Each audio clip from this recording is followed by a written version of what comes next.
Hey everyone, Spartan Bodhi here. Welcome to the next video. I really appreciate you stopping by. Filming this video required me to have multiple different takes, as each race kind of took different amounts of time. This video will contain the first 4 races as found in the player's handbook, and the next video will have the last 5. There are 9 of them total, in case you didn't catch that. So that being said, let's try and make the best of it. I want to try to be as respectful as I can to your time and mine. So you'll see a couple different outfits, sorry about that, but ultimately just trying to provide the best content I can. And as I have limited space to work with in terms of editing, downloading, all the things I have to do to make these videos possible, I kind of had to go in a couple different takes. So I'm taking a couple days to do it rather than filming all in one day. I hope you still enjoy it, and I'm certainly thankful that you're here. All right, let's go ahead and jump on in.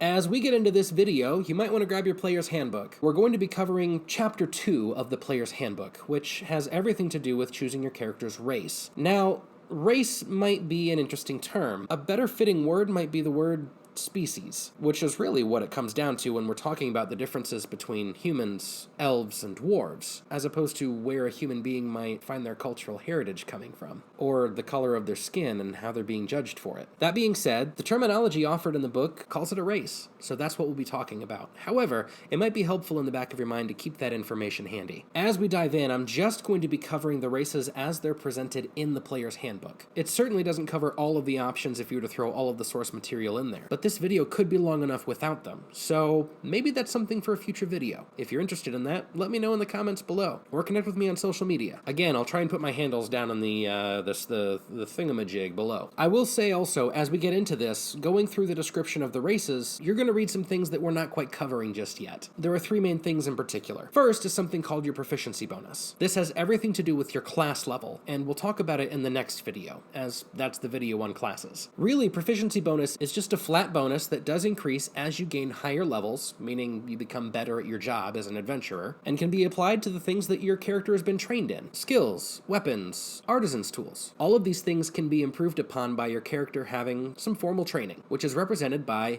the proficiency bonus. Armor and weapons. Most of that is going to be covered in the equipment section of the book, and really has everything to do with combat. So the only thing you need to be concerned about with here is understanding that choosing a race can mean that you have extra kinds of armor that your character can choose from, or weapons that they know how to wield before they even begin adventuring because their culture demands of them that they learn it. And lastly is speed. The smaller you are, the longer it takes you to get from point A to point B. Most of that we won't cover until really adventuring and combat, which are 2 videos we'll do later on. For now, all you need to know is that speed affects how many spaces your character can move in a single turn of combat, or how much distance they can cover in a single day of traveling. Most of the other stuff you'll probably already know, like the ability scores that you get from choosing a certain race. And see, here's where that application of ability score concept comes into play. That being said, there are 9 races to choose from in the player's handbook with Dungeons & Dragons 5th edition. Dwarves, Elves, Halflings, Humans, Dragonborn, Gnome, Half-Elf, Half-Orc, and Tiefling. Each one comes from a unique perspective, culture, ideology, and experience. And now that I mention that, this is also kind of interesting from a roleplay perspective. Choosing a race often means choosing a culture that they were born into. You can't really separate a person from the cultural experience they've had. You're choosing a culture that they grew up in. The things that they heard, the things that they were taught, those things stick with you for a long time. It doesn't mean they don't change. Certainly they get challenged, and they should. But those things still shape you. And then you have genetic makeup. What does that mean for their appearance? How tall are they? How much do they weigh? What kind of hair do they have? What's their voice sound like? Most of that is up to you, which is also kind of fun. Each race picks up racial traits that impact your character in positive ways and give them new things to do in the game. So how about we start at the top? Dwarves. I love the Tolkien-esque dwarf. I mean, that's kind of how I envision them. And the PHB doesn't really stray too far from that either. In fact, I'm pretty sure that Gary Gygax, he's credited as the main man behind the creation of Dungeons & Dragons, was a pretty big Lord of the Rings fan and kind of wanted to play a game that was set within Middle-earth. And that's where the concept of D&D was created. Now, I could be wrong on that, but that's one of the stories I've heard. And boy, do I love me some Lord of the Rings dwarves. And there are a lot of similarities when you get into the book and begin reading. Dwarves are a people bound to their laws and traditions. They put the clan first and are hardy, incredibly strong, and as loyal as they come. Your dwarf character has an assortment of inborn abilities, part and parcel of dwarven nature. Every dwarf, regardless of who they are, gets a constitution bonus of 2. So whatever you rolled for that con stat, if you're a dwarf, automatically add 2 to that constitution number, which means your modifier is going to go up by 1, which means your constitution modifier is automatically going to go up by +1, which is really good. Age. Dwarves mature at the same rate as humans, but they're considered young until they reach the ripe old age of 50. On average, they live about 350 years. Okay, I mean, it's a magical world. That's pretty awesome, right? Now, the book talks about alignment here. That might be a future video that we'll talk about later. Size. Dwarves stand between 4 and 5 feet tall and an average of 150 pounds. Your size is medium. Size was one of those things I forgot to cover earlier. That'll come up in the combat video. Speed. Your base walking speed is 25 feet. Your speed is not reduced by wearing heavy armor. In the battle grid in D&D, each square is representative of 5 feet of movement. So as a dwarf, you get to move 5 spaces. Dark vision. Accustomed to life underground, you have superior vision in dark and dim conditions. You can see in dim light within 60 feet of you, as if it were bright light, and in total darkness, as if it were dim light. You cannot discern the colors in the darkness. Only shades of gray. If I'm annoying you, I'm terribly sorry. No, I'm not. I love it. Dwarven resilience. You have advantage on saving throws against poison and resistance against poison damage. Okay, that's pretty cool. When it comes to a saving throw, let's say you accidentally drink poison. You roll that d20 and you're going to add your constitution saving throw, which as a dwarf is going to be higher than most people. However, because the dwarves have natural inborn resistance to poison, you get to roll twice and take the higher of the 2 numbers. That's called advantage, and you have resistance against poison damage. Also noteworthy, having resistance to damage means that whatever number was rolled, you only take half rounded down. So, you get to roll twice and take the higher of the 2 numbers. Now, if your saving throw meets the DC or beyond, you already take half damage, and resistance applies again. So really, dwarves are more likely to take quarter damage from poison, as opposed to a human or halfling, which, if they fail, they're going to take the full amount of damage. Dwarven combat training. You have proficiency with the battle axe, hand axe, light hammer, and warhammer. This is pretty awesome too. Certain classes, as we'll talk about in the next video, will give you proficiencies for weapons. Some of them don't. If you're going to play something like a cleric, which is more often than not a holy person wielding divine magic, they don't focus a whole lot on weaponry. But if you choose a dwarf, you automatically have training because of your cultural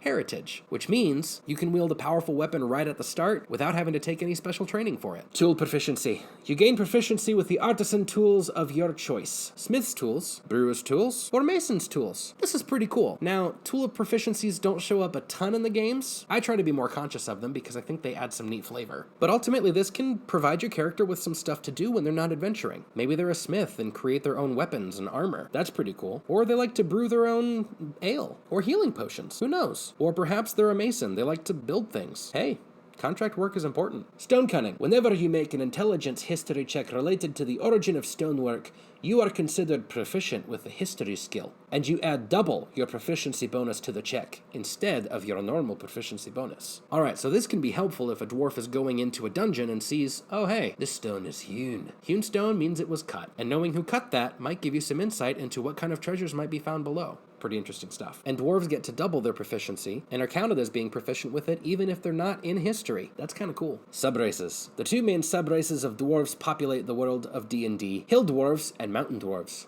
Choose one. With hill dwarves, you get an additional plus to your ability score. You get a +1 in wisdom. Remember that cleric we were talking about? We'll talk about them in the next video for sure, but they rely on wisdom. So as a hill dwarf cleric, you're getting a +2 to con, which helps with concentration while casting magic, and a +1 on wisdom, which is your main ability score for casting magic in the first place. That's some solid synergy right there. In addition, hill dwarves get something called dwarven toughness. They start the game with an additional 1 of their max HP, and every time they level up, they increase their max HP by an additional 1. So by the end of the game, if your DM is going through all 20 levels, your character's going to have an extra 20 HP for free, just for being a hill dwarf. And all of that is on top of the benefits they already get. Or you could be a mountain dwarf. Mountain dwarves get a strength score increase of 2. Not 1, 2. This is one of the only times you see a +2 and 2 ability scores as a subrace, whereas most of the time it's a +2 and then additional +1 on a different ability score. With mountain dwarves, you get a +2 in con and a +2 in strength. And on top of that, you automatically come in with proficiency with light and medium armor. Also helpful depending on the class that you take. Alright, so I've went over the mechanics of the dwarf with you. Where do they come from?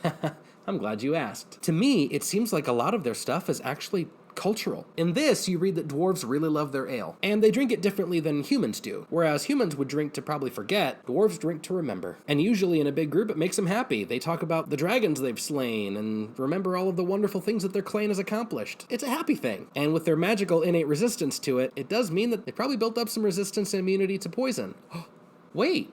That might be where that comes from. They're also working tirelessly to craft. If you've ever seen the Hobbit movies, that's what I was talking about in the intro with Tolkien, you'll see that dwarves usually live under the mountains. And with that comes the opportunity for rare precious metals, gemstones, and other such wonderful things. And then they craft them because, hey, we found it, we might as well make it into something pretty. Sorry. Hey, we found it, we might as well make it into something pretty. And while they're living in those mountains, they're hard at work crafting, forging, getting that bread. And to the dwarves, creating something beautiful would bring honor to the clan. If you bring honor to the clan, hey, you're a top-notch dwarf. It also talks about how they are constantly having to withstand invasions from orcs and goblins. That sounds kind of scary. Hey, I wonder why my dwarf has got these weapons already built into their character. They might have been born into a culture that was terribly afraid of being overrun by orcs and goblins. It all connects. Every child was likely taught these dangers. Again, you're choosing what this character was born into. And so training with these weapons becomes regular life for your character. Well, if they're a dwarf, that is. And remember that thing about how they usually live in the hills and mountains that they burrow into? That means they're going to be cutting stone, right? So that huge bonus that they get for understanding the stonework of a structure that they enter? Yep, that's there too. So think about the grueling life that a dwarf has. It's pretty crazy. No wonder they're such a hardy people. We always have been, and we always will be. A tradition demands it. Plus, there's that whole 350-year lifespan. That has to have some cultural implications as well, don't you think? I mean, think about it. As a dwarf adventurer, if you find a human that you really like, you're going to be along by the time their great-great-great-great-grandchildren probably show up. Seriously, if you live your full life, you could see about 5 or 6 generations of humans come and go. You're going to think differently than they do. You have a lot more time on your hands. Now that human ambition starts to make sense, huh? But if you thought dwarves lived a long time, it's nothing on the elves. Gracious and elegant, expressive and deadly with bows and curved swords. Elves have had our attention for a long time. Elves, as presented in the Player's Handbook, are a magical, otherworldly kind of creature entirely. They're very likely to be nimble, dexterous, intrigued by the ambition of humankind, and a desire to be free, explore, and take in all of the world and its beauty and mystery. Elven traits. Your dexterity score increases by 2. Age. Although elves reach physical maturity at about the same age as humans, the elven understanding of adulthood goes beyond physical growth to encompass worldly experience. An elf claims adulthood and an adult name around the age of 100 and can live to be 750 years old. All of that is covered in great detail in Mordenkainen's Tome of Foes. Actually, some pretty astounding cultural stuff in here. I really got a lot out of reading this again. Size. Here's where I stray a little bit from the PHB. Again, I kind of like the Tolkien version of elves that are slightly taller. I mean, Elrond, Galadriel, Arwen, these beings are full of grace. That was my first understanding of elves, and I'm going to go with it. But in the Player's Handbook, it does say that elves usually come between 5 and 6 feet tall. Elves range from under 5 to over 6 feet tall and have slender builds. Your size is medium. Speed. Your base walking speed is 30 feet. So whereas dwarves move 5 squares, elves can move 6. Dark vision. Elves also get this really cool ability to see in the dark. Now granted, it's only 60 feet, but it's better than being human and having complete total black that you can't see anything. Keen senses. You have proficiency in the perception skill. In the ability scores video, we talked about wisdom and one of its skills, perception. That's your ability to take in the world via your 5 senses. Elves are naturally trained in that. They automatically have it, regardless of their class choice or background choice. We'll cover all of that in the next video and the video beyond that, I think. So yeah, free proficiency right there. Pretty cool. Fey ancestry. That means you claim some sort of ancestry to the Feywild, which is kind of a magical realm of existence that contains fairies, fauns, all of those crazy woodland sylvan creatures. They're pretty cool. Narnia might be a good comparison to that. Anyway, because of that connection, you have advantage on saving throws against being charmed. Hey, that's important. Which would be a wisdom save more likely than not. And magic cannot put you to sleep. Also advantageous. Trance. Elves don't need sleep.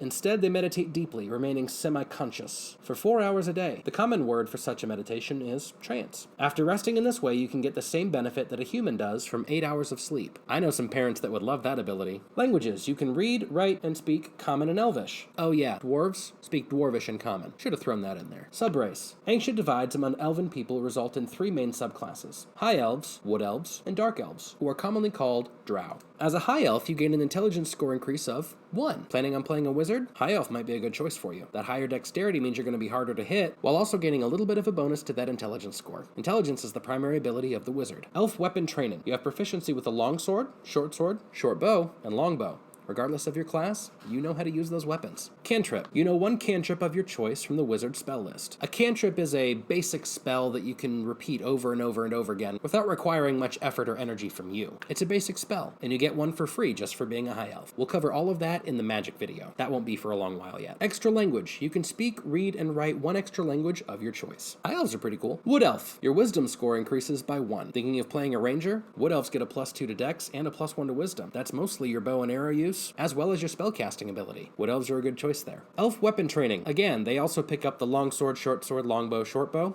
Pretty good stuff. Fleet of foot. Your base walking speed increases to 35 feet. That's 7 squares instead of 6. Mask of the Wild. You can attempt to hide even when you are only lightly covered by foliage, heavy rain, falling snow, mist, and other natural phenomena. Now, that sounds really cool, but it's not likely that you're going to be alone very often to actually have this be of a huge benefit to you. But if you are, hey, that's pretty cool. Dark Elf, also known as Drow. Ability score increase. Your charisma score increases by 1. Superior dark vision. Your dark vision has a radius of 120 feet. Sunlight sensitivity. You have disadvantage on attack rolls and on wisdom perception checks that rely on sight when you, the target of your attack, or whatever you are trying to perceive is in direct sunlight. That's kind of rough. Unless you're going to be underground all campaign, that's going to suck. Because remember, advantage means you get to choose the higher of the 2 numbers that you roll. A straight roll means you just roll once. Disadvantage means you roll twice, and you have to take the lower of the 2 rolls. That sucks. Drow magic. You know the dancing light cantrip. Hey, free magic. And when you reach 3rd level, you can cast the fairy fire spell once with this trait and regain the ability to do so when you finish a long rest. That would be a rest in which you get about 8 hours of sleep, a little bit of food, a little bit of water. When you reach 5th level, you can cast the darkness spell once with this trait and regain the ability to do so when you finish a long rest. Charisma is your spell casting ability for both of these spells. And lastly, Drow weapon training. You have proficiency with rapiers, short swords, and hand crossbows. Slightly different weapons from the other 2 elves, and certainly useful in the right circumstances. So in most D&D lore, elves and drow kind of have a huge hatred for each other. There's a cultural implication that the elves were betrayed by one of their gods, actually goddess named Lolth, who in turn tricked a bunch of elves and they fell from the grace of their chief god, Corellon. As a result, all the elves were plunged into mortality. Kinda sucks. And those betrayer elves were forced underground, never to see the light of day again, which is why they're so sensitive to it. And because of this, the hatred has gone on ever since. Now, that doesn't mean it has to be in your game. Some DMs like to change it up. You'll have to see what my stance is on that when we start our stream. But either way, know that going into it. You're picking the culture they come from. It's important. In terms of cultural implications, an elf is going to have incredibly different worldviews than that of a standard human. If 80 years is kind of our max, adding a 0 to that changes everything. Those elves that would deal with magic a lot might consider themselves more high society, which is likely where that term high elf comes from. Magic is pretty cool and powerful, and if it's kind of just something that every single elf has, then clearly that has to be pretty important within the culture that they're all living in. So much so that you had to learn magic at an early age, and you kind of just locked it into your brain goop. For wood elves, they probably didn't really care for all of that magic. That magic wasn't quite as important to them. What was important is them learning how to hide in plain sight. There can be some nasty creatures in those forests. I know, I've dealt with some of them. They've also had to learn how to survive. That survival skill is a wisdom-based skill, and they get a +1 in that. They've probably had to outrun a lot of dangerous things in those forests too, which is why they have that increased move speed. In addition to that, orcs and elves have never gotten along. And when that warring orc tribe would come trudging through the forest, guess who fought them off? You're right, wood elves. And it was still scary enough for the high elves to continue to employ all of that martial weapon training. In D&D, the world can be a scary place. Third on our list would be halflings. Halflings are, if we're going to continue the Tolkien references, these would be hobbits. And most of the lore and culture you're going to see in the player's handbook would very much so reflect the halflings and hobbits you see in The Lord of the Rings, or The Hobbit. I've broken my chair. Your halfling character has a number of traits in common with all the other halflings. Ability score increase. Your dexterity score increases by 2. Age. Halflings reach adulthood at the age of 20 and generally live into the middle of his or her 2nd century. So, maybe 150 years? Size. Halflings average about 3 feet tall and weigh about 40 pounds. Your size is small. This is the first of the 2 races that we'll see that have the small size in the player's handbook, and offers a mechanical advantage, as we'll see here in just a second. Speed. Your base walking speed is 25 feet, so that would be 5 squares on the combat grid. That's the same as dwarves, which are medium. Elves were also medium, again, because of height. And we'll see in the next one, humans, also medium. Lucky. All right, this is one of those things that make halflings so crazy cool, is that anytime you roll a nat 1, you get to re-roll. Well, so long as it's a saving throw, ability check, or an attack roll, which is the vast majority of all of the rolls in Dungeons & Dragons. So pretty much your character isn't going to have that critical failure that most other characters are going to have, which is pretty awesome. Brave. You have advantage on saving throws against being frightened.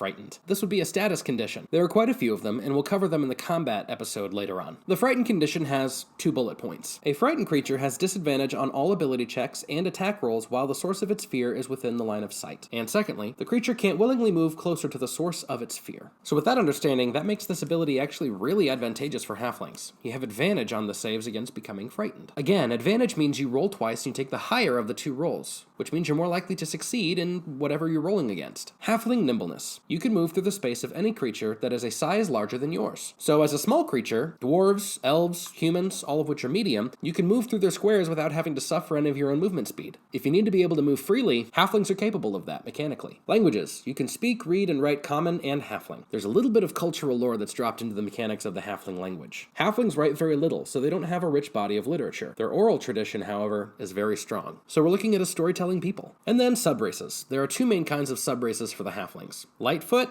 and Stout. Lightfoot halflings. You can easily hide from being noticed, even using other people as cover. You're inclined to be affable and get along well with others. Lightfoot halflings get a charisma score increase of 1, and also are considered naturally stealthy. You can attempt to hide even when you are obscured by only a creature that is at least 1 size larger than you. That's pretty useful. Think that scene in The Hobbit when Bilbo and the rest of the dwarves are captured by the goblins in the caves. Bilbo is able to hide and lets the larger of his kin get carried away so that he can sneak off on his own. This actually ends up getting him the ring, which is pretty cool. He probably would have been carried off right along with them, but because of his size, he was able to get away. Stout halflings. As a stout, you're hardier than average and have some resistance to poison. Some say that stouts have dwarven blood.